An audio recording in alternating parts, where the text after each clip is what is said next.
دعائیں وارد ہوئی ہیں، مفاتیح میں موجود ہے، آپ دیکھیں، خاص طور پر حضرت ولی عصر ارواحنا فدا سے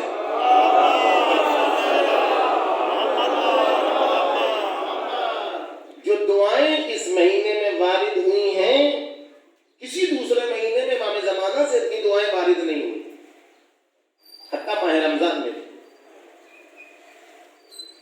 اس مہینے میں روزانہ ہر نماز کے بعد پڑھنے والی ایک دعا ہے جس کو میں نے آپ کے سامنے پڑھا دونوں نمازوں کے بعد، جس سے ہم غافل ہیں۔ جیسے ماہ مبارک رمضان میں ہر نماز کے بعد پڑھنے والی دعا ہے یا علی یا عظیم یا غفور یا رحیم، سب کو یاد ہے کم و بیش، لیکن یہ دعا جو میں نے ابھی پڑھی انداز سے پتہ چل رہا تھا کوئی کسی کو خبر بھی نہیں کہ ابھی کوئی دعا ہے کیوں ہر نماز کے بعد پڑھ رہے ہیں۔ اب اس کا ذمہ دار کون ہے یہ میں نہیں جانتا، کس کو بتانا چاہیے کس نے نہیں بتایا اس سے مجھے کوئی مطلب نہیں ہے، لیکن اب دنیا میں کوئی یہ نہیں کہہ سکتا کہ فلاں مولوی صاحب نے نہیں بتایا اس لیے ہم لوگ کیا جانیں۔ جس سوشل میڈیا پر آپ سب کچھ دیکھ کے جان لیتے ہیں اسی سوشل میڈیا پر یہ دعا بھی موجود ہے، تو آپ یہ کہہ کے نہیں دامن جا رہے ہم تو پڑھتے ہیں فلاں کے پیچھے انہی نے نہیں بتایا، انہی نے نہیں بتایا، آپ کی اپنی ذمہ داری کیا ہے؟ ساری چیزیں جیسے آپ جان لیتے ہیں، اور دعا اتنی عظیم ہے کہ دعا کے پہرائے میں دعا کرنے کا سلیقہ بھی موجود ہے، دعا میں کیا مانگا جائے یہ بھی موجود ہے، دعا میں حوصلہ کتنا بلند ہو یہ بھی موجود ہے، آداب دعا کیا ہے یہ بھی موجود ہے۔ ایک چھوٹی سی دعا جو ہر نماز کے بعد پڑھنے کی ہے، اس میں آداب دعا۔ ہم لوگ دعا کیسے مانگتے ہیں؟ ہم لوگ دعا مانگتے ہیں جیسے ہی سجدے میں گئے ویسے ہی فہرست گنوانا شروع کر دیتے ہیں کہ یا اللہ یہ دے دے، یا اللہ وہ دے دے، جو بھی مانگنا ہے، بس پہنچتے ہی سجدے میں یا ہاتھ اٹھایا دعا کے لیے اپنی حاجتیں۔ یہ بے ادبی ہے خدا کی بات کہ جس خدا نے ہمیں سب کچھ دیا ہے اس کی تعریف و تمجید، اس کی حمد و ثنا، اس کے دیے ہوئے کمالات، اس کی دی ہوئی نعمتوں کا شکریہ ادا نہ کریں اور کہتے یہ دے دے وہ دے دے، ایسے ہو جائے ویسے ہو جائے۔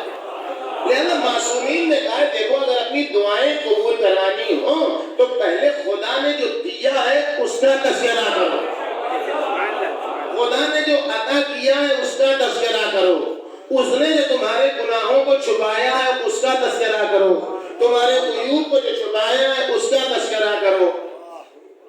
اس دعا میں یہ معصومین نے جو تعلیم دی ہے بتانے کا دو طریقہ ہوتا ہے۔ ایک طریقہ ایسے ہوتا ہے جیسے میں بتا رہا ہوں آپ کو ویسے ہی بتایا معصومین نے۔ ایک تو ڈائریکٹ یہ نہیں کہا جا سکتا ہے یہ کرو یہ کرو یہ کرو، بلکہ دعا کے پیرائے میں وہ سب کچھ کہہ دیا جاتا ہے کہ اگر عقل ہو تو سمجھ لیں کہ یہ ادب دعا بھی ہے، انداز دعا بھی ہے۔ صلوات بھیجے محمد یا من ارجو لکل خیر، شروع ہوتی ہے مختصر سی دعا ہے ہر نماز کے بعد پڑھنے کی دعا، یا من ارجو لکل خیر، اے وہ کہ جس سے ہر نیکی کی امید کی جاتی ہے، وَآمَنُوا سَخَطَهُ عِنْدَ كُلِّ شَرٍ، اور ہر برائی کرتے وقت جس کے عذاب سے انسان اپنے آپ کو امن میں محسوس کرتا ہے۔ اگر ہم اللہ سے اپنے آپ کو امن میں محسوس نہ کرتے ہوتے تو ہم کوئی گناہ ہی نہ کرتے۔ ہمارے سارے گناہ اس لیے ہیں کہ ہمیں یقین ہے کہ اللہ جلدی عذاب نازل نہیں کرتا ہے۔ اب سچ بتائیے اگر کسی کو یقین ہو جائے کہ ادھر نامحرم کو دیکھا ادھر آنکھ پھوٹے گی، کوئی دیکھے گا نامحرم کو؟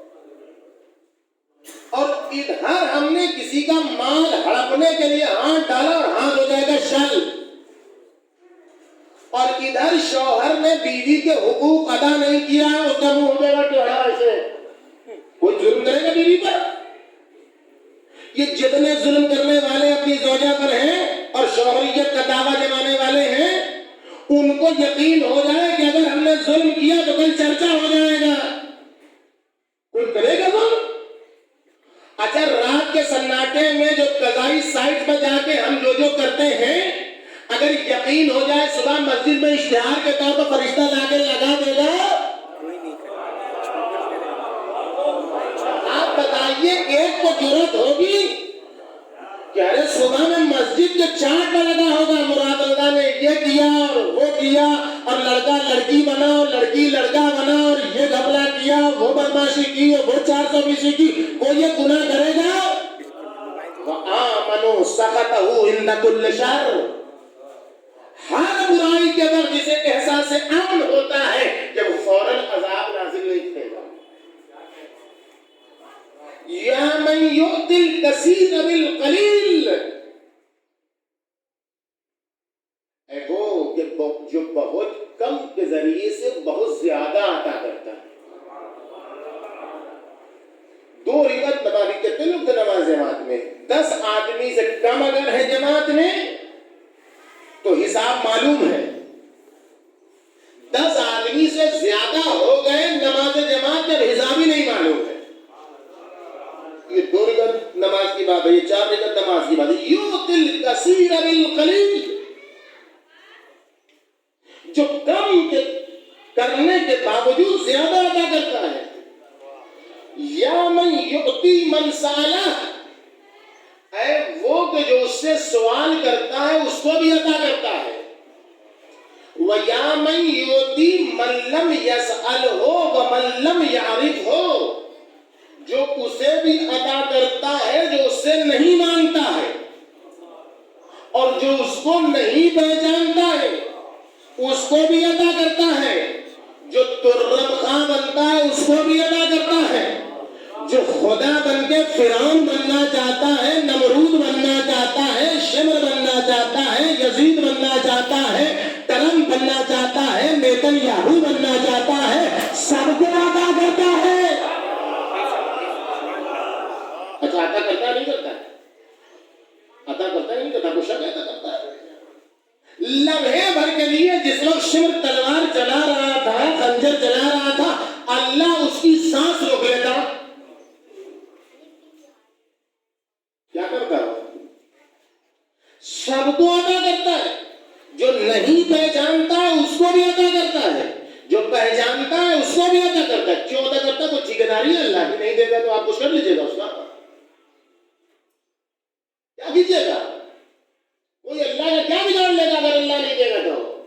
تحننا منہ ورحمہ، وہ اس کی رحمت ہے، وہ تو اس کی عطا ہے، وہ تو اس کا کرم ہے. یہ اتنی تعریف و تمجید ہے، حمد و ثنا ہے خدا کی. اب حمد و ثنا کے بعد جب تو ایسا ہے مالک، سب کو دیتا ہے، مانگے اس کو بھی دیتا ہے، نہ مانگے اس کو بھی دیتا ہے، پہچانے اس کو بھی دیتا ہے، نہ پہچانے اس کو بھی دیتا ہے، تو مجھے اعطنی بما، مجھے دے تو کیا دے. ہم لوگ اپنی اوقات کے مطابق خدا سے مانگتے ہیں، اور چونکہ ہماری اوقات ہے بہت نیچی، ہمیں بہت پست فکر والے لوگ، تو ہم آگے دنیا سے بڑی نہیں باتیں. کیا مانگتے ہیں ہم لوگ؟ بیٹا پڑھ جائے، بیٹی پڑھ جائے، شادی ہو گئی تو شادی سے پہلے اپنے کو مانگ رہے، شادی سے پہلے بال بچوں کو نہیں مانگ رہے. یہ مل جائے، وہ گھر مل جائے، تو اس سے آگے بڑھتے ہی نہیں ہے. کار مل جائے، بنگلہ مل جائے، گھر مل جائے، 2 گھر مل جائے، اس سے آگے کوئی بڑھے گا نہیں. اپنی اوقات کے مطابق مانگتے. خدا کہتے ہیں اپنی اوقات کے مطابق مانگ کے اس کے کرم کی توہین نہ کرو، اس کے کرم کی توہین نہ کرو. وہ کریم ہے، وہ اپنے کرم کے مطابق دینا چاہتا ہے. اس لیے دعاؤں میں حوصلہ بلند کرو. جو تصور نہیں کر سکتے ہو وہ مانگو، جو سوچ نہیں سکتے ہو وہ مانگو، جو تمہارے تصور میں نہیں آتا ہے وہ مانگو. اپنی اس موضوع میں میری گفتگو نہیں ہے، زیادہ بہت خلاصے میں بات کر رہے ہیں. دعا یہ بتاتی ہے، آداب دعا یہ کہ خدا سے اپنے اعتبار سے نہ مانگو، اس کے کرم سے مانگو. یہ بتایا معصومین نے، اس دعا میں دعا مانگ کے بتایا. آتنی بمسألتی ایاک، جمیع خیر الدنیا و جمیع خیر الاخرہ، دنیا و آخرت کی جتنی اچھائیاں ہیں وہ مجھے عطا کر دے. اعطنی بمسألتی ایاک، اپنی طرف سے ہم سوال کر رہے ہیں. جمیع خیر الدنیا، دنیا کی تمام اچھائیاں، جمیع خیر الاخرہ، آخرت کی تمام اچھائیاں ہمیں عطا کر دے. اچھا سب کو اچھائی مل جائے تو یہ انسان کمال تک نہیں پہنچ سکتا ہے. انسان کو ساری اچھائی مل جائے تو وہ کمال تک نہیں پہنچ سکتا ہے جب تک کہ اس سے برائیاں بھی دور نہ کی جائیں. دنیا میں کتنے اچھی اچھی چیزیں رکھنے والے ہیں جو برباد ہو گئے کیونکہ انہیں اچھائیاں تو معلوم تھی، اچھائیوں کو خراب کرنے والے گھن نہیں معلوم تھے، اچھائیوں کو برباد کرنے والے کیڑے نہیں معلوم تھے. اچھائیاں حاصل کرنا کمال نہیں ہے، اچھائیوں کو قبر تک لے جانا کمال ہے. اچھائیوں کو قبر میں کسی بنیاد پر لے جایا جا سکتا ہے کہ جب زندگی کے وجود میں کھل لگانے والی برائیوں سے شناخت بھی ہو ان کو دور پھینک دیا جائے. لہذا اس دعا میں فقط یہ نہیں کہا گیا آتنی بمسألتی یا جمیع خیر الدنیا و جمیع خیر، بلکہ آگے بڑھ گا وصرف عنی بمسألتی ایاک جمیع شر الدنیا و شر الاخرہ. جیسے ساری اچھائیاں مجھے دے رہا ہے ویسے ہی دنیا کی ساری برائی بھی ہم سے دور کر دے، آخرت کی ساری برائی بھی ہم سے دور کر دے. صلوات بھیجیے.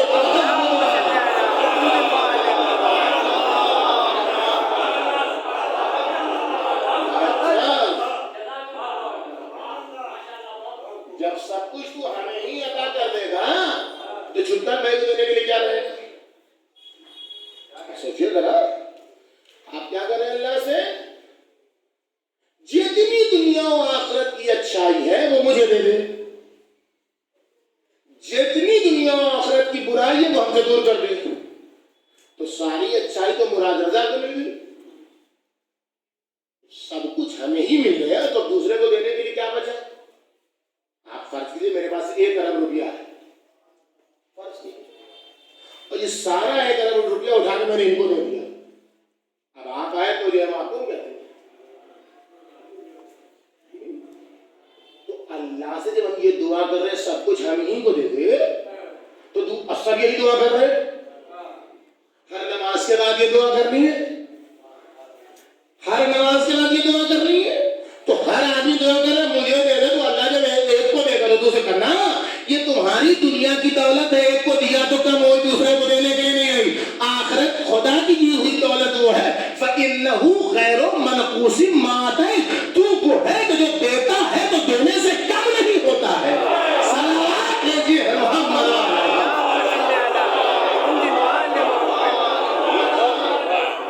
جتنا مجھے دے گا اتنا اس سے زیادہ دوسرے کو دے گا، اس سے زیادہ تیسرے کو دے گا.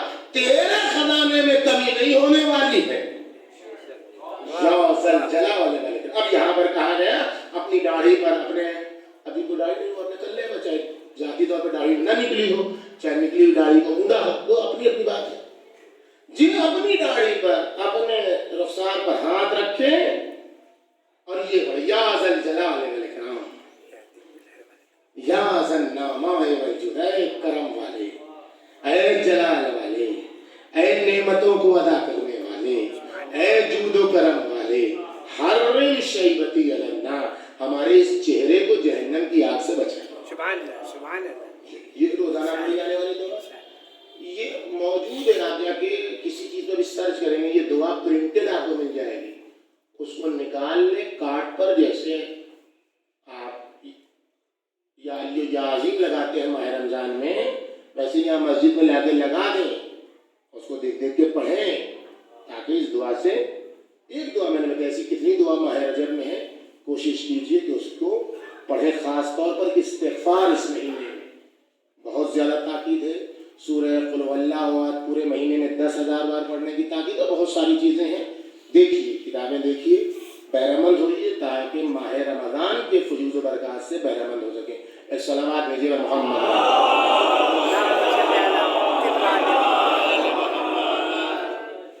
نزہت کی حقیقت کیا ہے؟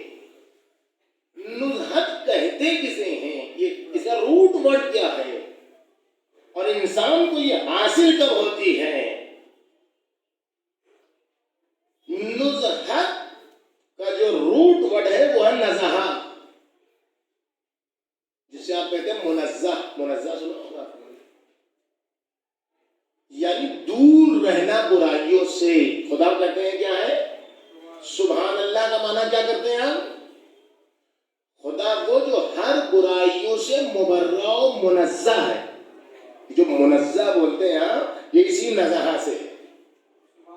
تباعد، دوری، خرابیوں سے دوری، برائیوں سے دوری۔ اب چونکہ یہی دوری، جب انسان برائیوں سے دوری اختیار کرے گا، جب خرابیوں سے دوری اختیار کرے گا، برے کردار سے دوری اختیار کرے گا، تو اس کے وجود میں سرور عطا ہوگا، اس کے وجود میں شادمانی عطا ہوگی، اس کا وجود خدا سے قریب ہوگا۔ لہذا باغ میں جانے کو کہا گیا کہ باغ میں جانے سے نزہت حاصل ہوتی ہے، کہ ہریالی دیکھنے سے نزہت حاصل ہوتی ہے، پانی دیکھنے سے نزہت حاصل ہوتی ہے، صحیح کھانا حلال رزق کھانے سے نزہت حاصل ہوتی ہے، صاف پانی پینے سے نزہت حاصل ہوتی ہے، حسین و جمیل چہرہ دیکھنے سے نزہت حاصل ہوتی ہے۔ یہ ساری چیزیں نزہت میں جو تبدیل ہو گئی، یہ اس لیے تبدیل ہو گئی کہ اچھا چہرہ دیکھے گا تو خدا یاد آئے گا، خدا کتنا اچھا خالق ہے۔ سبزہ زار دیکھے گا تو خدا یاد آئے گا کہ ان پتیوں میں رونق عطا کرنے والا کون ہے۔ جب ان درختوں کی شاخوں کو دیکھے گا تو خدا یاد آئے گا کہ اس میں حیات عطا کرنے والا کون ہے۔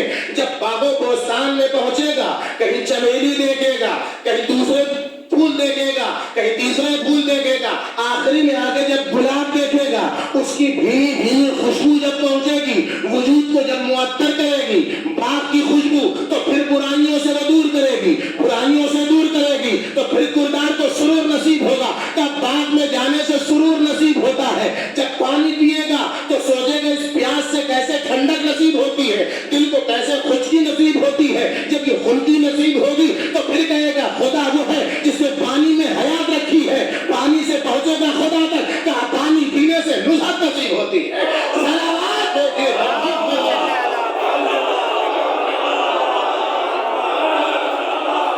نزہت انسان کو کمال کے راستوں تک پہنچاتی ہے۔ نزہت وہ جو انسان کو برائیوں سے دور رکھے، نزہت وہ جو انسان کو خراب کرداروں سے دور رکھے، نزہت وہ جو انسان کو نامحرم کی دید سے دور رکھے، نزہت وہ جو انسان کو ماں باپ سے برے کردار اختیار کرنے سے دور رکھے، نزہت وہ جو انسان کو ماں باپ کی نافرمانی سے دور رکھے، نزہت وہ جو شوہر کے بار بار ظلم کے باوجود اس کے خلاف بولنے کا رخصتی نہ ہو۔ سلام دیجیے محمد۔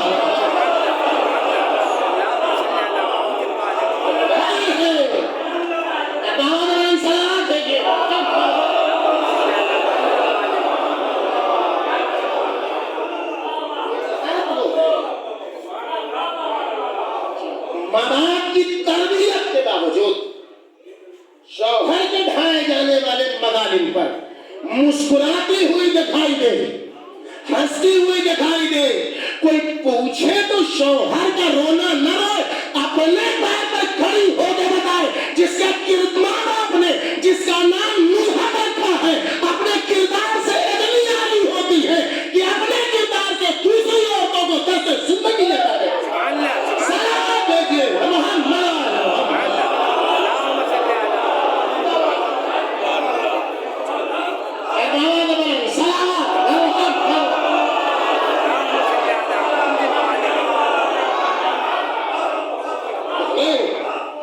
خوش نصیب تھے وہ ماں باپ جنہوں نے اپنی بیٹی کا نام نزہت، اور جو اسی لیے تو کہا گیا ہے کہ نام اپنے بچوں کا اچھا، اس لیے اچھا وہ بھی نام، وہ نام اچھا رکھو جو بولنے والا نام ہے، جسے پکارنا ہے۔ ہم لوگ شریف لوگ ہیں، ہم لوگ اہل بیت اطہار سے محبت رکھنے کی بنیاد پر شریف نسل شریف خاندان کے لوگ ہوا کرتے ہیں، اس لیے ہم کبھی اہل غیروں کا نام نہیں رکھتے، ہم ہمیشہ تقی نقی علی نام رکھتے ہیں، ہم ہمیشہ فاطمہ حسین زہرائی نام رکھتے ہیں، ہم نصرت کوثری نام رکھتے ہیں، یہ دیگر نام رکھتے ہیں، لیکن جو ہمارے یہاں وبال جان ہے وہ ہے عرفیت، یہ وبال جان ہے ہمارے لیے عرفیت۔ ایک تو دو نام رکھنا، آپ ایک نام 4 سطر کا رکھیے، کوئی مشکل نہیں ہے، اتنا لمبا نام رکھیے لیکن ایک ہی نام، یہ دو نام جو ہے یہ نجومی لحاظ سے بھی انسان کو برباد کرتا ہے، شریعت میں بھی اس کی کوئی حقیقت نہیں ہے۔ اچھا کوئی نام لے لیتے گا میرے خلاف پڑھے تو مرض یہ بھی ہے کہ کوئی بھی نام لے دیں ابھی اور کسی کا وہ نام ہوا خدا نخواستہ تو کہا دیکھیے مولانا یہ بڑا مرض ہے کہ کچھ پڑھ دیجیے مولانا نے ہم کو ٹارگیٹ بنا دیا۔ ٹارگیٹ تھوڑے ہوتا ہے، پوائنٹنگ تھوڑے ہوتی ہے، مبلغ کا کام طنز کرنا تھوڑی ہوتا ہے، مبلغ طنز کرنے کے لیے تھوڑی ہوتا ہے ممبر پر، وہ بیٹھتا ہی اسی لیے ہے کہ تمہارے پاس ایک اتنی اچھائیاں ہیں، ایک برائی سے جو اچھائی برباد ہو رہی ہے اس برائی کو ختم کر لو تاکہ اچھائی اپنا اثر دکھا سکے۔ صلوات دیجیے ان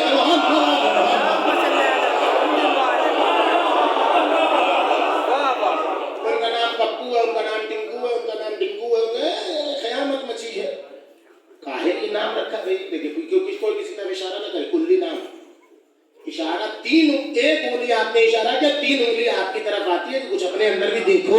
صلوات بھیجیے گا محمد۔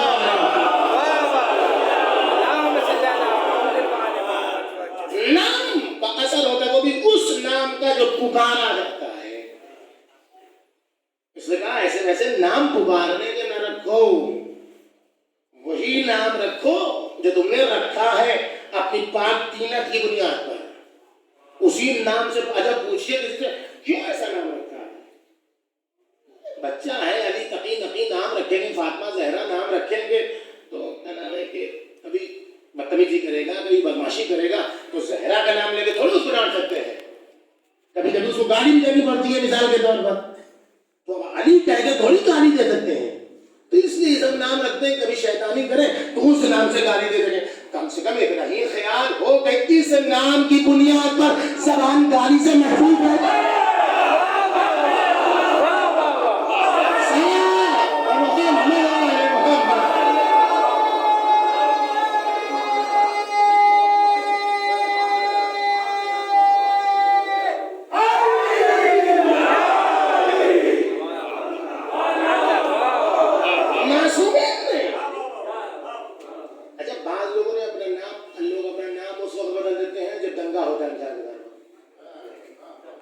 ایسا نام رکھتے ہیں کہ جو سب میں چل جائے، ہندو مسلم سکھ عیسائی سب میں جو نام چل جائے، یہ کیوں ایسا کیا بھائی؟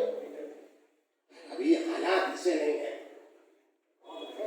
ابھی نامعلوم کھلا نام رہے گا تو پکڑ لیے جائیں گے، اس لیے جو ہے تو آپ ہے کس کے ماننے والے؟ ہم تو امام حسین کے ماننے والے، امام حسین کے ماننے والے، امام حسین کا ماننے والے۔ امام حسین علیہ السلام نے اپنے جتنے بیٹوں کا نام رکھا علی رکھا اور جتنی بیٹیوں کا نام رکھا فاطمہ رکھا۔ جب بات آگے سن لیجیے، یہ بات بھی سن لیجیے، کچھ چیزیں ایسی سب آتے ہیں لوگ آپ کو بہکانے والے، کتنی باتیں ہیں، کچھ نام چلتے نہیں، کچھ نام بھاری ہوتے، یہ بیٹی بھی اپنے نام کرے بھاری ہے، نام ہمارے یہاں چلتا، اچھا نہ چلنے کی بڑی پرانی رسم ہے، کسی کے یہاں کدو نہیں چلتا ہے، کسی کے یہاں لوکی نہیں چلتی ہے، کسی کے یہاں وہ بیل آ جائے تو وہ نہیں چلتی ہے، کسی کے یہاں اچار نہیں چلتا ہے، کسی کے یہاں سیوائی نہیں چلتی ہے، آپ یہاں بات بچی ہے نہ چلنے کی، اور کسی کے یہاں تو نماز نہیں چلتی۔ بالکل صحیح، بالکل 100% کچھ لوگوں کو نماز راس نہیں آتی، نماز ہم کو راس نہیں لیے شیطان بھی رکھے رہتا ہے حربے. کسی کے یہاں عقیقہ نہیں چلتا ہے, کسی کے یہاں عقیقہ چلتا ہے لیکن چوری کا جانور لے کے آؤ. یہ سر ہوا دیکھا ہوا تھا, بات میں اس کو بتا دینا. اچھا, عقیقہ یہ ہے کہ معصوم کہتے ہیں, محققین کہتے ہیں کہ روایتوں سے استفادہ ہوتا ہے کہ عقیقے کا اثر حتیٰ مرنے کے بعد بھی ہوتا ہے. کسی زندہ کا عقیقہ نہ کیا گیا اور اس کی اولاد کو اللہ نے توفیق دی کہ مرنے کے بعد ابا کے نام سے عقیقہ کر دے, تو مرنے کے بعد بھی عقیقے کا اثر ہوتا ہے. عقیقے کی اتنی اہمیت ان کے چلتا نہیں ہے عقیقہ. ان کے یہاں نماز راست نہیں آتی ہے. کسی عالم دین نے زبردستی نماز کے لیے کھڑا کیا اور چھپر تھی اور جیسی قنوت پہ پہنچے ویسی ایک بچھو ٹپکا اور دوسرے ٹپ مار دی. دیکھیے مولانا کہتا نہ تھا کہ ہماری یہاں نماز راست نہیں آتی ہے. آپ محسوس کر رہے ہیں؟ تو یہ راز نانا یہ بھاری ہے. اس میں کون سی بھاری ہے؟ زینب نام بہت بھاری ہے. اب کتنے لوگوں نے بکرا کٹوا کٹوا کے نام بدلوا لیا. کوئی دوسرا نام بدل لیجیے. زینب زینب جو ہے وہ نام جو ہے وہ بھاری نام ہے, مصیبتوں میں رہ گئے. اچھا, یہ آپ کو سلامات بھیجیے محمد علیہ وسلم.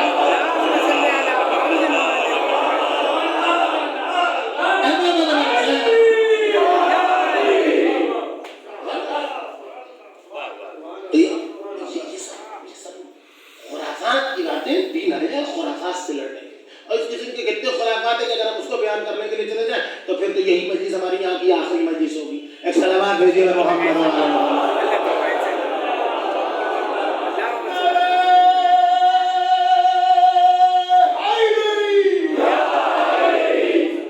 تو خوشا نصیب ان ماں باپ کا جنہوں نے اپنی بیٹی کا نام نزہت رکھا, اور جیسا نام رکھا بیٹی کا ویسے ہی پاکردار نزہت بن کے اس نے دکھایا. نزہت کہتے کسے؟ سب سے پہلا نتیجہ تو نزہت کا یہ ہے کہ نزہت قیامت میں دکھائی دیتی ہے. جو پہلی حدیث میں نے آپ کے سامنے پڑھی امام جعفر صادق علیہ السلام,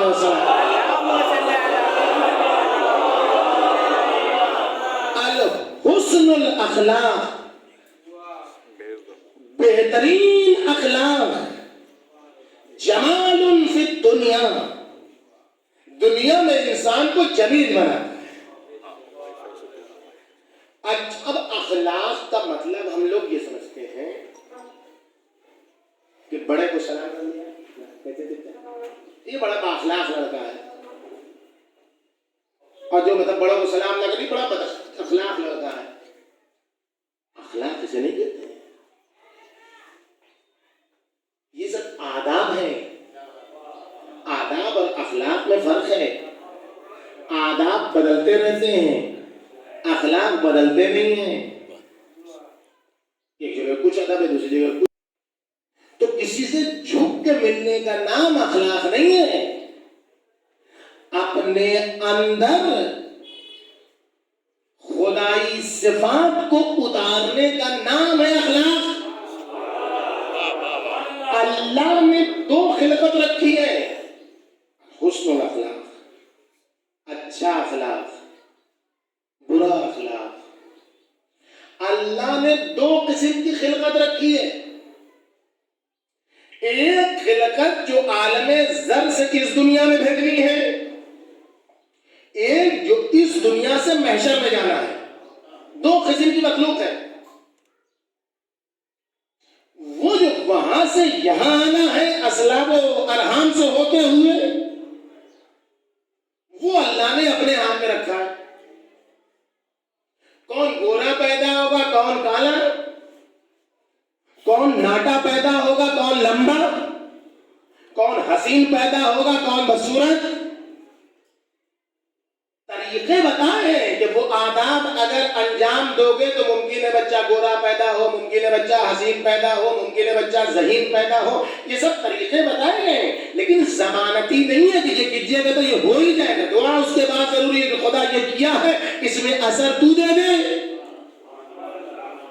ادھر سے کون کیسا پیدا ہوگا کیسا ہوگا؟ یہ گورے سے گورے کا بیٹا کالا پیدا ہو جاتا ہے، کالے سے کالا کا بیٹا جو ہے وہ گورا پیدا ہو جاتا ہے۔ تو یہ اختیار نہیں ہے کہ جب وہاں سے یہاں آنا ہے تو کیسی صورت ہوگی۔ قرآن کہہ رہا ہے کہ جیسے ہم چاہتے ہیں ویسے تصویر بناتے ہیں، تو وہاں سے جو اس نے بھیجا ہے تصویر بنانا اپنے ہاتھ میں رکھا ہے، لیکن یہاں سے جو وہاں جانا ہے اس کی تصویر انسان کے ہاتھ لگی ہے۔ جو وہاں سے یہاں آنا ہے اس کا نام رکھا ہے خلق، اور جو یہاں سے وہاں جانا ہے اس کا نام رکھا ہے خلق، اور اسی خلق کی جمع ہے اخلاق۔ اخلاق نام ہے آخرت کے لیے اپنا چہرہ بنانا، آخرت میں جانے کے لیے اپنا کردار بنانا۔ جو کردار بناؤ گے اسی صورت میں وہاں پہنچو گے۔ صلوات بھیجیے محمد علی محمد۔ جو صورت بناؤ گے اور صورت کے حساب سے جسم بنتا ہے، اسی حساب سے جسم بنتا ہے۔ تو جو اخلاق کا چہرہ ہے وہ ہے چار چیزیں کہ جس کے مجموعے کا نام ہے عدالت۔ سب سے پہلا حصہ جو اس صورت کا ہے وہ ہے قوہ مدرکہ، درک کرنے کی صلاحیت، سمجھنے کی صلاحیت۔ یہ سمجھنے کی صلاحیت تین حصوں میں منقسم ہوتی ہے۔ یا تو اپنی حد پر رہے گی، یعنی جو اللہ چاہتا ہے اس حد پر رہے گی، یا تو جو اللہ چاہتا ہے اس سے نیچے گر جائے گی، یا جو اللہ چاہتا ہے اس سے آگے بڑھ جائے گی۔ جو اللہ چاہتا ہے اس سے آگے بڑھ جائے تو وہ ہو جاتی ہے شیطنت۔ اللہ جتنا سمجھانا چاہتا ہے جب اس سے زیادہ آدمی سمجھنے لگتا ہے تو بن جاتا ہے شیطان۔ شیطان کو عقل کس نے دی تھی؟ اللہ ہی نے دی تھی، لیکن وہ اللہ سے زیادہ سمجھنے لگا تھا اور کہنے لگا میں بہتر ہوں۔ اللہ کہہ رہا سجدہ تو ہم نہ سجدہ کریں گے اس لیے کہ میں بہتر ہوں، تو یہ بن گیا شیطان۔ معصوم نے فرمایا کہ العقل ما عبد بہ الرحمن واقتصر بہ الجنان۔ عقل کسے کہتے ہیں؟ عقل کہتے ہیں جس کے ذریعے سے اللہ کی عبادت کی جائے اور جنت حاصل کی جائے۔ تو راوی پوچھتا ہے کہ وہ جو ماویہ کے پاس تھی وہ کیا تھی مولا؟ اس نے تو نہ جنت کی نہ عبادت کی۔ کہ تلک النکرہ تلک الشیطانہ۔ امیر شام کے پاس عقل نہیں تھی، امیر شام کے پاس وہی شام کا اندھیرا پن تھا جو شیطنت سے حاصل ہوا تھا، عقل سے حاصل نہیں ہوا تھا۔ یہ پہلا درجہ۔ نیچے گر گیا تو وہ آ گیا حمق، بیوقوفی، اس کو کچھ سمجھ میں نہیں آتا ہے۔ اور جب درجہ اعتدال پر رہتا ہے، اپنی حد پر رہتا ہے، تو اس کو کہتے ہیں حکمت۔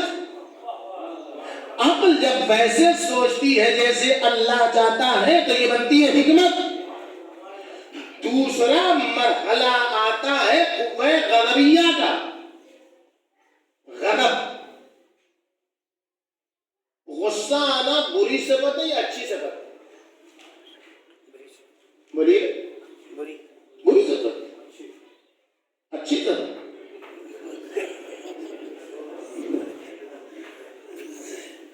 غصہ آنا بری صفت یا اچھی صفت؟ بولیے، بری صفت۔ دوسرا مرحلہ ہے انسان کے یہاں قوہ غضبیہ، غیظ و غضب اور غصے کی صفت۔ یہ غصے کی صفت اگر حد سے آگے بڑھ جائے تو یہ ہو جاتا ہے تحور۔ ہر سے دو ہاتھ لڑنے کے لیے ہر وقت تیار ہے، جہاں پر غصہ نہ آئے وہاں پر بھی جو ہے وہ غصے کے لیے تیار ہے۔ ہر بات پر آپ نے ایک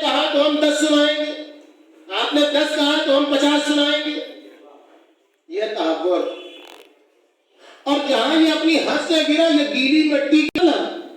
گھر کے بچے نامحرم سے ملتے ملتے ان کو غصہ ہی نہیں آتا، گھر میں حرام کھایا جا رہا ہے ان کو غصہ ہی نہیں آتا، ان کو غصہ ہی نہیں آتا، یہ بڑے اچھے آدمی ہیں، یہ تو کسی کو غصہ ہی نہیں کر رہے، یہ چبن ہے، یہ ڈرپوک ہے، یہ بزدل ہے، پھر کیا ہے کہ غیر اعتدال میں ہو وہاں غصہ کرے جہاں خدا چاہتا ہے، وہاں غصے کو ضبط کر لے جہاں خدا چاہتا ہے، تو اسی کو شجاعت کہتے ہیں۔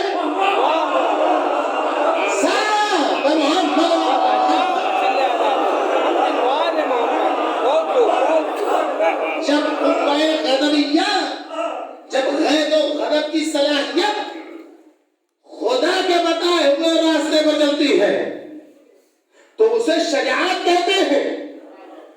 شجاعت ہر وقت لڑنے مرنے بھیڑنے کا نام نہیں ہے، شجاعت نام ہے اپنی قدرت کو خدا کے حوالے کر دینے کا۔ جب خدا چاہے مرد میدان ہو اور جب خدا چاہے تو تلوار ایسے میدان میں جائے کہ ناموس پر بھی حملہ ہو تو صلوات کے جو اس میں بھی وہی ہے، اگر یہ حد سے آگے بڑھ جائے تو انسان ہر نامحرم کو دیکھنا اپنے لیے عبادت سمجھتا ہے، خالازاد ماموزاد پھوپھیزاد اس کے لیے محرمین مانے جاتے ہیں۔ نہیں تو ہماری گود کے پالے ہیں اور انہوں نے تو ہم کو کھلایا ہے اور یہ تو فلانے کے فلانے ہیں اور یہ تو اتنی بیٹی کے فلاں کے فلانے کے فلانے کا میرے بھائی ہوئے، یہ شرع ہے ہی نہیں۔ اور ادھر خمول، ہم کو تو شادی کرنے کی تمنا ہی نہیں ہے، ان کو جو ہے وہ مردانگی کی سبب سے نکال دیجیے، جیسے ہوتے ہیں کہ ہم کو تو کھانے کی 4 دن سے تمنا ہی نہیں ہے، کھانا آتا ہے تو ہم کو دیکھا ہی نہیں جاتا ہے، تو اس کو آپ کہیں کہ بہت بڑے زاہد ہیں، بہت بڑے زاہد، ان سے کھانا نہیں کھایا جاتا ہے، یا آپ کہیے کہ ان کو ڈاکٹر کے پاس لے کے جاؤ، ان کو ڈاکٹر کے پاس لے کے جاؤ، ان کو کوئی مشکل ہے جس کی وجہ سے ان کو کھانا دیکھ کے بھوک نہیں لگ رہی ہے، تو اگر کوئی کہتا ہے ہمیں شادی کی تمنا نہیں تو اسے ڈاکٹر کے پاس لے کے جانے کی ضرورت ہے، یہ نچلا درجہ ہے۔ اور اس میں جب درمیانی حصہ ہو کہ جو خدا چاہتا ہے اس کا نام ہے عفت، عفت نام ہے اس کو دیکھو جس کو خدا دیکھنے کو کہتا ہے، اس کو نہ دیکھو جس کو خدا نہیں دیکھنے کو کہتا ہے۔ لہذا عورت کو کہتا ہے نامحرم مرد کو نہیں دیکھو، لیکن وہی خدا جو عورت سے کہتا ہے نامحرم مرد کو نہیں دیکھو، وہی خدا عورت سے کہتا ہے اپنے مرد کے لیے سج دھج کے جاؤ۔ وہی خدا جو کہتا ہے نامحرم کو نہ دیکھو، دیکھو گی تو ایسے ہو جائے گا، پوری قیامت کی جو روایتیں ہیں وہ عورت سے کہتا ہے اپنے شوہر کے لیے ادھر لگا کے جاؤ، اپنے شوہر کے لیے سنگار کر کے جاؤ، اپنے شوہر کے لیے اپنی انگوٹھیاں پہن کے جاؤ۔ یہ سب قرآن اور یہ سب معصومین نے کہا ہے۔ صدیقہ طاہرہ جناب فضہ سے کہتی تھی فضہ میرا وہ والا ادھر لے کر آؤ کہ جب علی آتے ہیں تو میں لگاتی ہوں، فضہ وہ والی انگوٹھی لے کے آؤ کہ جب علی آتے ہیں تو میں پہنتی ہوں۔ جیسے عورت کو کہا ہے کہ شوہر کے لیے سج کے جایا کرو، ویسے ہی مرد کو کہا ہے دیکھو نامحرم عورتوں کے لیے اپنے آپ کو نہ سجاؤ، دیکھو مکس گیدرنگ میں نہ جاؤ، لیکن کہا ہے وہ لباس پہنو جو تمہاری زوجہ کو پسند ہے، ویسے سج کے جاؤ جیسے تمہاری زوجہ کو پسند ہے۔ اب پسند کا مطلب یہ نہیں ہے کہ زوجہ چاہتی ہے داڑھی مڈھا کے رہو تو ہم داڑھی مڈھا دیں۔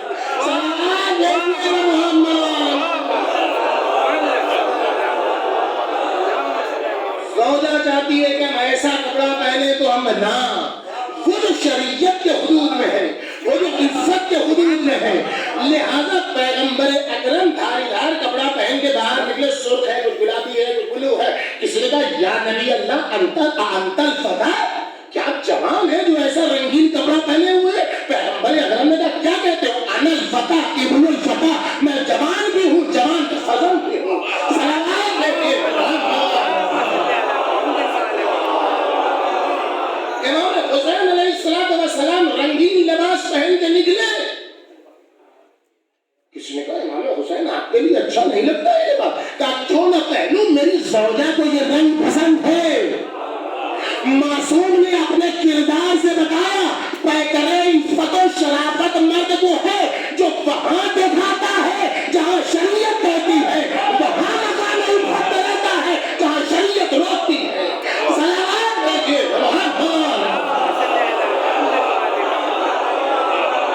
تین صفتیں. اور اب چوتھی صفت ہے قوہ عاملہ. ان تمام چیزوں کو جاننے کا کوئی فائدہ نہیں ہے جب تک کہ ان تینوں صفتوں کو مرحلہ عمل میں نہ لایا جائے. اپلائی جب تک کہ آپ جانیے حکمت بڑی اچھی چیز ہے، آپ جانیے کہ شجاعت بڑی اچھی چیز ہے، آپ جانیے کہ عفت بڑی اچھی چیز ہے، اس سے کچھ نہیں ہوگا اچھی ہے جب تک کہ اس کو مورد عمل میں نہیں لے کے آئے. جب انہی تینوں چیزوں کو مورد عمل میں لے کے آئیں گے تو اس کا نام عدالت ہوتا ہے. صلوات بھیجیے محمد. عمل کے ساتھ پائی جائے اس کو کہتے ہیں حسن خلق.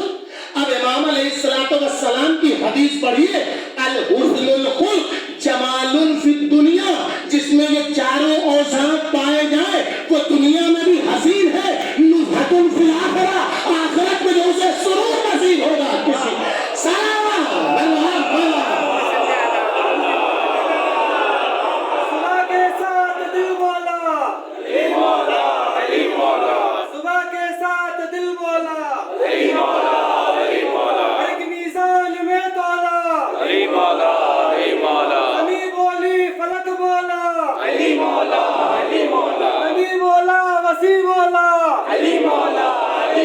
صبح کے ساتھ دل مولا علی مولا علی مولا، نعرہ حیدری بجمال محمد بکمال علی بآواز بلند سلوات.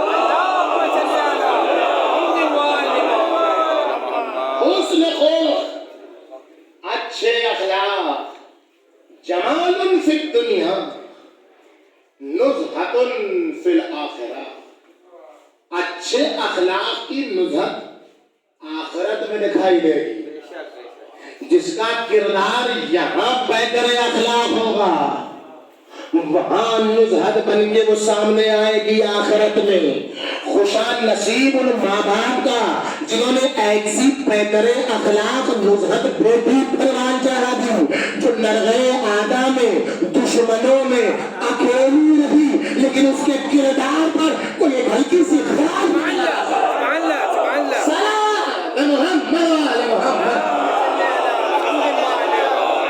ایسی پیکس نے نزہت و نزاہت بیٹی کہ جو اکیلی رہی، تنہائیوں میں رہی، لیکن جب اس کی شہادت ہوئی اور لوگوں نے چاہا کہ کچھ کرے تو وہاں کے ہندو آ گئے کہ شریف لڑکی تھی، پیکر شرافت لڑکی تھی. اسے کہتے ہیں نزہت خاتون کہ جس کے کردار پر غیر مہر لگا دیا کرے. صلوات بھیجیے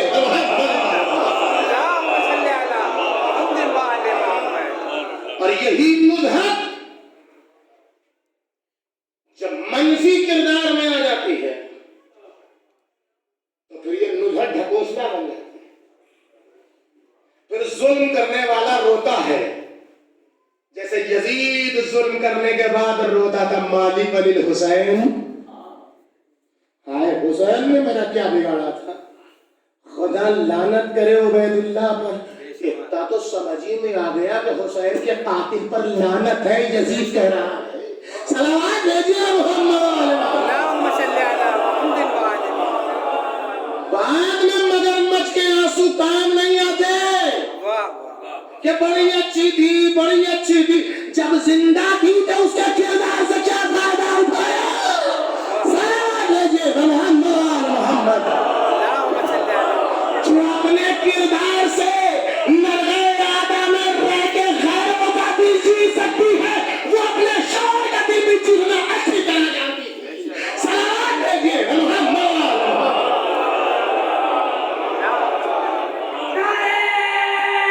آئے گئی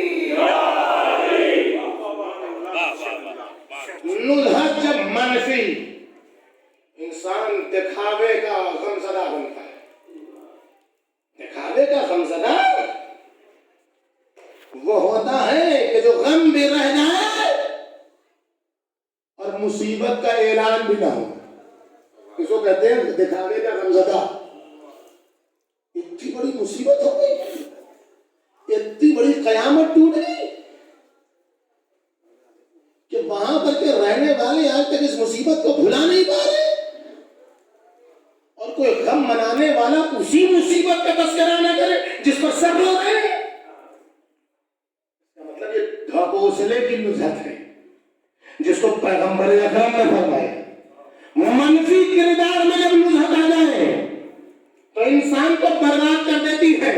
اٹھا کر پڑھیے تفسیر قومی, مفصل حدیث ہے تقریباً 1.5 صفحے کی, تو اس کو ہم کہنے پڑتے ہیں 1 گھنٹہ تو ہم پڑھ ہی چکے ہیں. اکثر جواب بھیجیے اور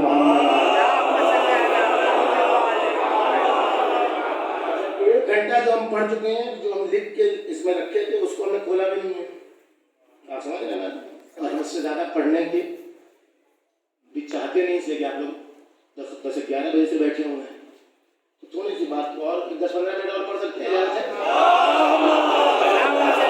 مفصل حدیث, آخر الزمان میں کیا ہوگا, عورتیں اپنے شوہر کے ساتھ کیا کریں گی, شوہر اپنی زوجہ کے ساتھ کیا کریں, اور سب سلمان سے خطاب ہے پیغمبر حجۃ الوداع میں. اور آتے آتے پیغمبر اکرم آتے ہیں حج پر. یا سلمان آخر زمان میں, عربی چھوڑ دیتے ہیں, ایسے ہی سنا دیتے ہیں, اپنا وقت لگے. یا سلمان تحج الاغنیاء للنزہۃ, اے سلمان حج کس کے لیے, حج کس کے لیے, حج خدا کے لیے. بھائی حج سے زیادہ پریشانیاں نہیں اٹھتی ہیں. حج ایک ایسی عبادت ہے جس میں صرف عمل ہے. آپ دعا وغیرہ سب مستحب ہے, پڑھیے چاہے نہ پڑھیے, وہ آپ کے اختیار میں ہے. حج صرف عمل ہے, جیسے روزہ صرف عمل ہے. روزہ رکھنے میں بقیہ جتنی چیزیں ہیں وہ سب مستحبات ہیں, مگر جب روزہ اصل ہے, اذان صبح سے لے کے اذان مغرب تک, وہ صرف اور صرف عمل کا نام ہے. روزہ عمل کا نام ہے, حج عمل کا نام ہے, اور وہ عمل کا نام ہے جو خدا کے لیے ہے, صرف اور پریشانیوں کا عمل ہے. یہ تو ہم لوگ کیا ہے نا کہ بوڑھے بوڑھے کو لے جا کے جوانوں کی تو ہڈیاں چٹک جاتی ہیں. دیگر ممالک میں تو یہ ہے کہ جب تک کہ حج نہیں کرے گا شادی نہیں ہو. جیسے انڈونیشیا میں شادی کی ایک شرط ہے کہ لڑکے نے حج کیا ہو. شادی سے پہلے حج ہوتا ہے, ہم لوگ کیا پوتا ہونے کے بعد حج ہوتا ہے. جوانوں کی تو ہڈیاں چڑک جاتی ہیں حج میں. اب سوچیے کتنی چلیا, سب کچھ ختم ہو جاتا ہے. اور وہ حج اگر سرور کے لیے ہو, وہ حج اگر اس دکان سے اس دکان, اس دکان سے اس دکان, اس دکان سے اس دکان کے لیے ہو, اے سلمان جب آخری وقت آئے گا تحج الاغنیاء للنزہۃ, یہ اغنیاء, یہ مالدار, یہ پیسے والے لاکھوں لاکھ روپے خرچ کریں گے سرور کے لیے, شادمانی کے لیے. دیکھیے اب تک نزہت تھی خدا تک پہنچانے کے لیے, نزہت فی الآخرہ, یہی نزہت جو آخرت تک پہنچانے والی تھی, اخلاق کے زینے سے ہوتی ہوئی کہ وہاں حسن و جمال کے ساتھ رہے گی, وہاں نیک کردار کے ساتھ رہے گی. یہی نزہت اب خدا سے دور کرنے کا سبب ہوا. یعنی نزہت میں کمال نہیں ہے, جب خدا کے لیے ہو تو نزہت میں کمال ہے, اور اگر شیطان کے راستے پر چلی گئی تو یہی نزہت خدا سے دور کرنے کا سبب ہے. صلوات بھیجیے.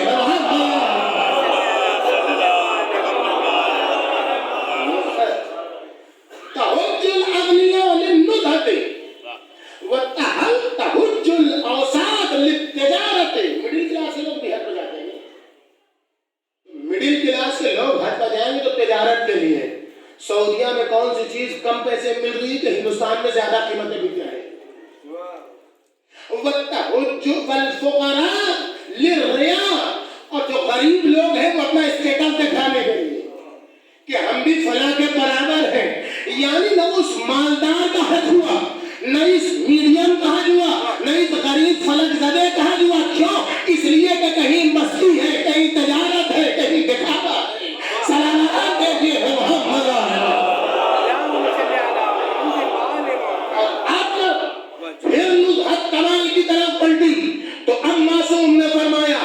العلوم نزهة القدماء. جانتے ہو نزہت سے سرور کس کو ملتا ہے؟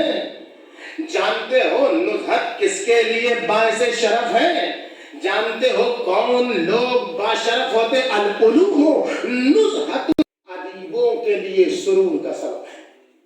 والذکر نزہت المتقین، اور ہمیشہ خدا کی یاد میں رہنا متقین کے لیے سرور کا سامان ہے. والسحر اللیل، اور رات بھر جاگنا شب بیداری نزہت الاولیاء، اولیاء الہی کے سرور کا سامان ہے. ایک صلوات دیکھیے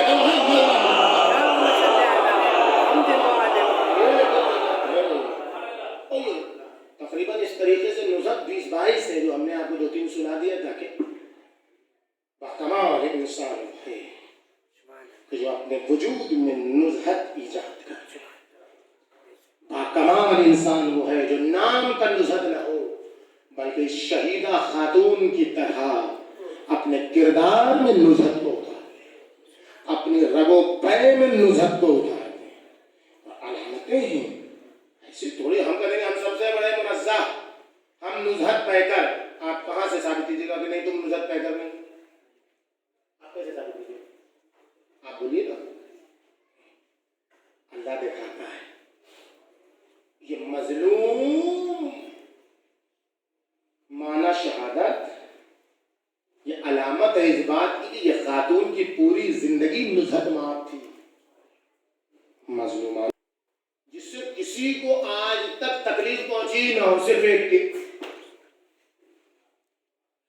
اس کا مطلب ایک کو تکلیف ہے تو وہی ایک تکلیف پہنچانے والا ہے. صلوات بھیجیے محمد علیہ. اس سے کسی کو تکلیف نہ پہنچے. اسکول میں ٹیچر ہو، ٹیچر کے بعد پرنسپل بنا دی جائے، اس کے باوجود کسی کو تکلیف نہ پہنچے. معمولی کوئی ٹیچر بن جائے تو سب سے پہلے اس کا حجاب اترتا ہے. آپ دیکھیں بالکل. پروفیسر کا مطلب کیا ہے کہ جو ہاف بلاؤز پہنے، سر پہ دوپٹہ نہ ہو، قضائی شلوار جمپر پہنے. یہی ہے نا پروفیسر، یہی ہے نا ٹیچر. اور وہ پرنسپل بن گئی. نزہت تھی نا، نزہت فی الآخرہ. اس کو آخرت کا سرور دیکھنا تھا تو اس کو عورتیں کہنی تم پرنسپل ہو گئی، ایک برقع اوڑھ کے جاتی ہو، اسکارف لگا کے جاتی ہو. تم ذرا بن ٹھن کے جایا کرو. کہا ہمیں بن ٹھن کے جانا نہیں چاہیے، ہم پرنسپل ہو گئے یہ نہیں کمال ہے، ہمیں خدا دیکھ رہا ہے. یا اللہ صلوات بھیجیے محمد.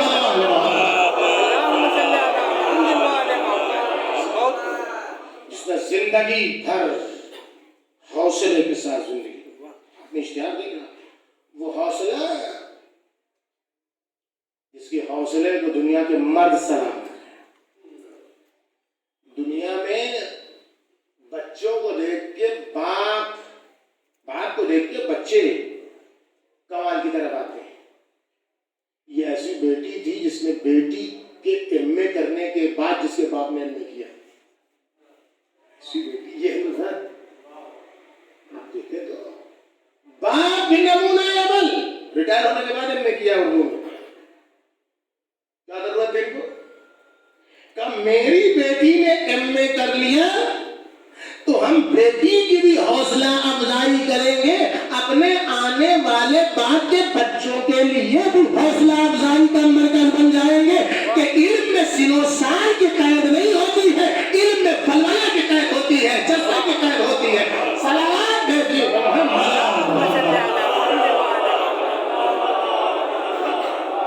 ایسی عظیم الشان خاتون جس کی پوری زندگی مشاکل و مشکلات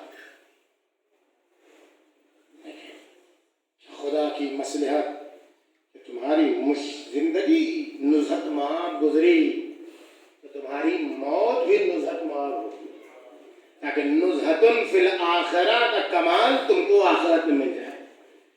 شہید کا سب سے پہلا قطرہ خون جب زمین پر گرتا ہے تو خدا بند عالم سب سے پہلا کام جو کرتا ہے کہ اس کے سارے گناہوں کو معاف کر دیتا ہے. سارے وہ پاک و پاکیزہ ایسے جیسے ماں کے پیٹ سے باہر ہے. یہ شہیدہ خاتون ساری چیزیں تو مانے ہیں بول نہیں سکتے ہیں. ایسی خاتون جس نے ظلم سہے لیکن کسی سے زبان پر ایک حرف شکایت نہیں لائی, مصیبتیں برداشت کرتی رہی. ورنہ تنہائیوں میں قتل کی ہوتی. تنہائیوں کا قتل بتا رہا ہے کہ کوئی ہے جو ظالم ہے, اس کی بنیاد پر یہ قتل ہوا. اگر وہ رہتی سب کے ساتھ تو کس میں جرأت تھی کہ اس پر ہاتھ اٹھا لیتا. واہ واہ. اللہ ان تک یہاں چھپانا جو چھپانا ہے. جب قیامت اس لیے جب قیامت میں خدا شہید کی طرف سے فیصلہ کرنے والا ہوتا ہے, جب خدا فیصلہ سنائے گا ظالموں کا, جس نے قتل کیا ہے اس کو بھی, جو قتل کا سبب بنا ہے وہ بھی, اور جس کی بنیاد پر اس کو تنہا رہنا پڑا ہے وہ بھی, جب خدا کے سامنے کھڑا ہوگا تب پتا چلے گا کہ وہاں کوئی ہیلا نہیں چلے گا, وہاں کوئی مگرمچھ کا آنسو نہیں چلے گا, وہاں کی ہوئی کوئی مجلس کام نہیں آئے گی, وہاں وہ کام جو خدا کے لیے کیا ہے. سلام محمد.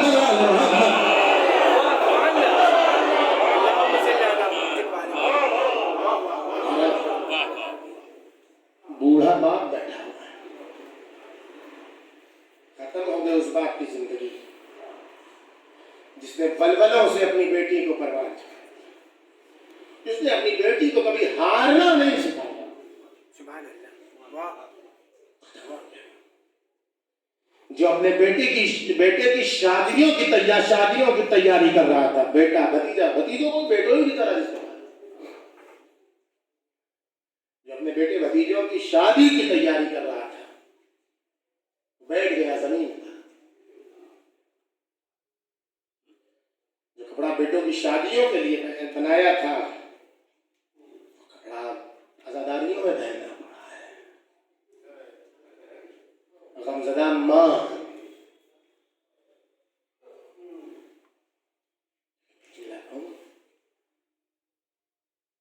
یہ خدا ہر ایک کو غم نہیں دیتا ہے. مجھ سے زیادہ آپ کاظمی صاحب کو جانتے ہیں, چونکہ میں چھوٹا ہوں اس لیے کہہ رہا ہوں کہ آپ لوگ ہم سے زیادہ سن رسیدہ ہیں مجھ سے بہتر جانتے ہیں. کون سی اچھی صفت ان کی خدا کو پسند آئی کہ ان کو ایسا دل ہلا دینے والا غم دیا. یہ غم خدا ہر ایک کو نہیں دیتا ہے کہ بوڑھا باپ جس نے تمناؤں کے ساتھ بیٹی کو اپنے پیر پر کھڑے ہونے کی طاقت دی ہو, وہ باپ مجلس چیلم میں آ کے بیٹھے.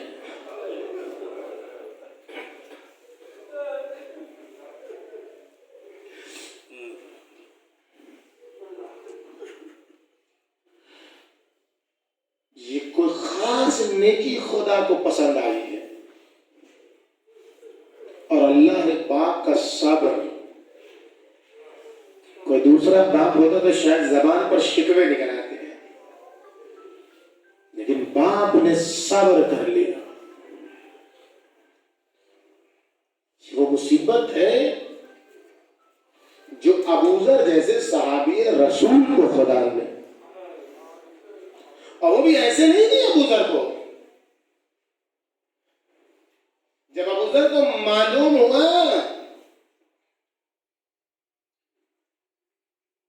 کہ کربلا میں حسین کا جواں سال علی اکبر حسین کے سامنے شہید ہوگا,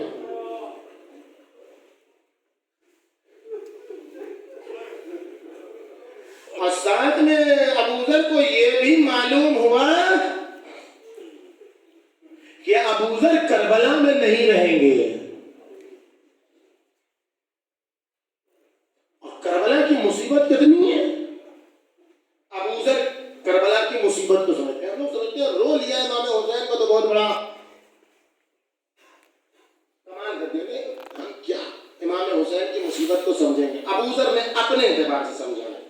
ابو ذر نے جو سمجھا ہے وہ کما حق نہیں ہے امام حسین کی مسائل اپنی معرفت کے مطابق سمجھ گیا. ابو ذر نے کہا کہ اگر تمہیں معلوم ہو جائے کہ کربلا میں حسین پر کیا مصیبت گزرے گی تو تمہاری سانس تمہارے جسم میں تھمے گی نہیں,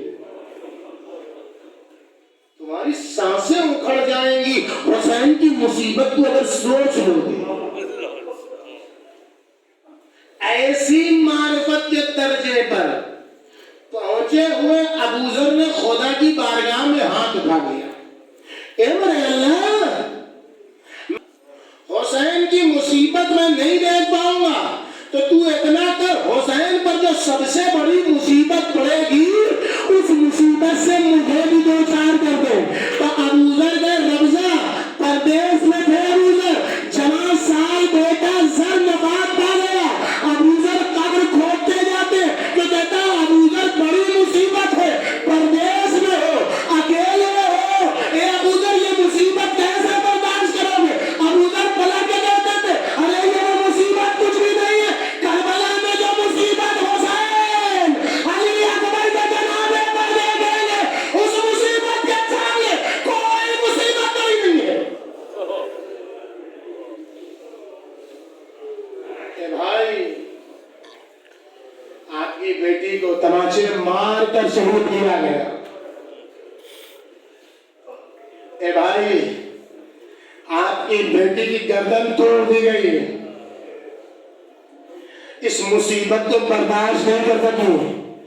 اے بھائی آپ کی بیٹی کو تماچے مارے گئے, لیکن جیسے ہی لوگوں کو پتا چلا کہ یہ ظلم ہوا ہے, ارے اپنے غیر سنی شیعہ ہندو جہاں جہاں سے چھوٹا سب ٹوٹ پڑے, ایک مظلومہ خاتون ہے اس کے اوپر ظلم ہوا ہے, لیکن شام میں ایک ننھی سی بچی تھی, کبھی شمر تماچے مارتا تھا, کبھی ارملا تماچے مارتا تھا, ارے کبھی خونی تماچے مارتا تھا. ایک بچی رو کرتی تھی ترائی کا, مدینے سے لانے والے چچا.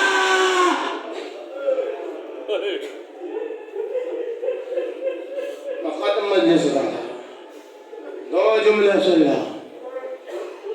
یہ بیٹی کو گردن توڑ دی گئی, لیکن آپ خدا کا شکر ادا کیجئے کہ اس ظلم ہونے کے بعد اپنی بیٹی کو آپ زندہ نہیں دیکھ پائے, ورنہ اگر اس کے بعد زندہ رہ جاتی تو یہ زندہ لاش بیٹی کو آپ کیسے دیکھتے, اس مصیبت کو آپ کیسے برداشت کرتے.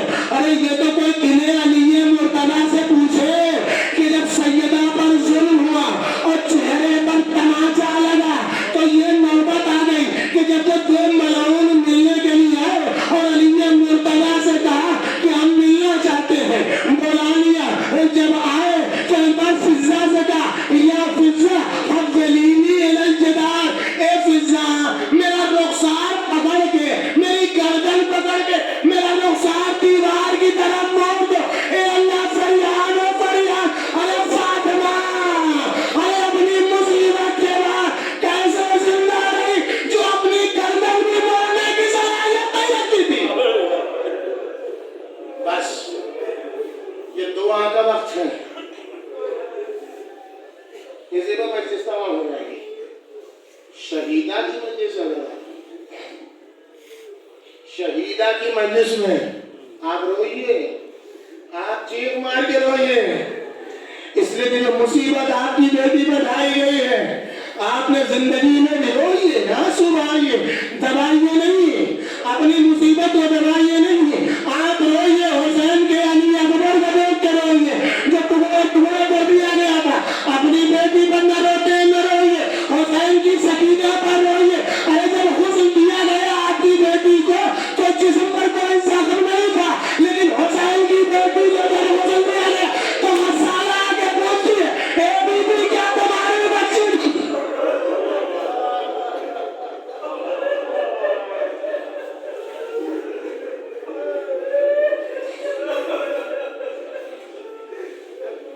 بس دعا کا وقت ہے. کچھ بیٹے بیٹھے ہوئے ہیں, قبر میں اتارتے وقت بھی بیٹے تھے,